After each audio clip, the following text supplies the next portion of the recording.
Well then, after the financial success of the Texas Chainsaw Massacre, they decided 3 years later, hey, let's capitalize on this success and make more Chainsaw Massacres for everybody. Little did they know, not everybody dug the remake to the 1974 classic. What were they gonna do? Make a sequel that resembled the Texas Chainsaw Breakfast Club Massacre? That would have been disastrous. Instead, they decided to make a prequel. Yeah, showcasing the life of Leatherface when he was young, right? Well, not exactly. Alas, we have the Texas Chainsaw Massacre, The Beginning. Ooh, like Exorcist The Beginning. Originally, they wanted the title to be called The Origin, like how Halloween 6 wanted to be called The Origin of Michael Myers, and soon changed it to The Curse of Michael Myers. But anywho, Tobe Hooper and Ken Henkel returned to co-produce, and I'm assuming they didn't do much because of this film's final layout. With a title like The Origin, they were gonna have to explain in great detail what happened to Leatherface as a kid, right? Nope. Only the first 4 minutes explain, and then next thing, he's already a grown-ass man doing what he does for a living, which is wield a chainsaw and wear people's faces. So they changed it to The Beginning, even though this film only takes place 4 years before the 2003 film.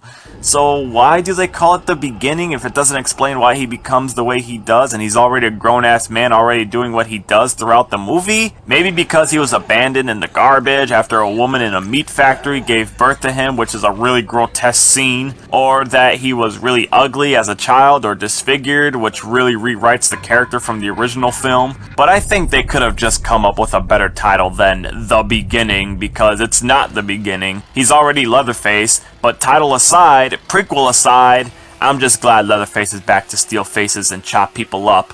Even if this movie is not at all that great, and yes, this movie is not at all that great, it follows a group of 4 young adults, 2 brothers and their girlfriends who, spoiler alert, fall victim to Leatherface.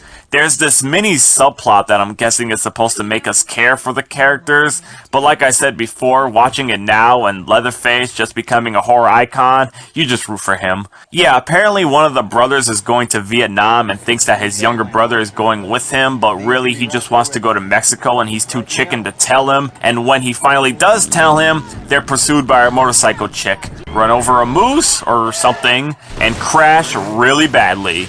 Then R. Lee Ermey returns, baby, and shoots the girl so bad she goes flying into the car. Jeez. It's great to see his character return in this movie. It also explains how he became sheriff. Well, he just shot a cop and stole his clothing. Yeah, just in case anyone wondered how a man like him would get hired to become a cop in the 2003 film. It also explains how the old man with no legs lost his legs. And the crazy lady with the baby in the other film is not present, so it explains some things and doesn't explain others. Which is good, I guess, to leave some things at least open in the air.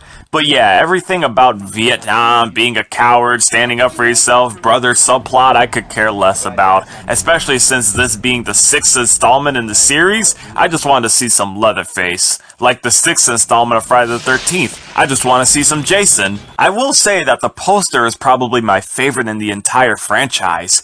Yeah, swear to God, look how badass this is. It's actually like the main shot of the movie where every one of the main characters die one by one. So if you rooted for them, nope, they just get shitted down the toilet. The final girl is stabbed from the backseat of the car through the front and runs over a cop who pulled over a man, and they die like ragdolls, which is hilarious because it wasn't needed there, but it is there forever. And the final shot of Leatherface walking away is awesome. With the same narrator talking over the shot makes it for one of the best endings in the franchise. Yeah, that's the main thing this movie has going for it, the fact that Leatherface is victorious and walks off into the darkness. If I'm having a marathon of the films, I often like to watch this movie last just because of the very satisfying ending. It'll end your marathon right with Leatherface. But there you have the Texas Chainsaw Massacre, The Beginning, The Origin, The Resurrection, The Revenge, whatever the fuck.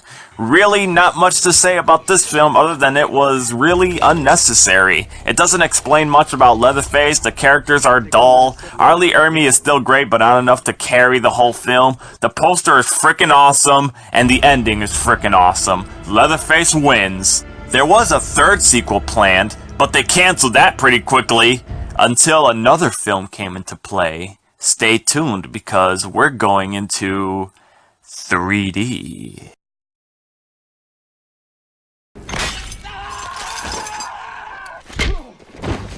Well, let's just go see if we caught anything.